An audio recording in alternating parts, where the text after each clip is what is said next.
Армысыз, құрметті көрермен, бүгінгі күні шет елден алынып келінетін көліктер өте көп. Соған байланысты шетелдік көліктерді ел аумағына тіркеу үшін қандай талаптар қойылатын болды? Ендеше полиция KZ басылымында жарияланған мына мәліметтерге сүйене отырып айтайық. 2022 жылғы 1 қыркүйекке дейін Қазақстанға әкелінген барлық көлік құралдары бойынша ішкі істер, мемлекеттік кірістер және ұлттық қауіпсіздік органдары арасында ақпарат алмасу мәселелері пысықталды.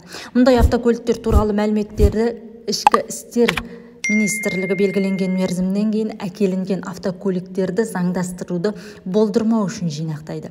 2022 жылдың 1 қыркүйегінен кейін ел аумағына кіргізілген шетелдік көліктерді тіркеу мүмкін емес. Сонымен қатар криминалдық есеп бойынша іздеуде жүрген заңдық немесе сот тарапынан шектеулері бар бұрын тіркелген елдегі есептен белгіленген тәртіппен алынбаған, рөлі оң жақта орналасқан, сондай-ақ тіркеуден немесе толық кедендік тексерістен өтпеген, иелерінің тіркеу және құқық белгілейтін құжаттары жоқ автокөліктер заңдастырылмайды.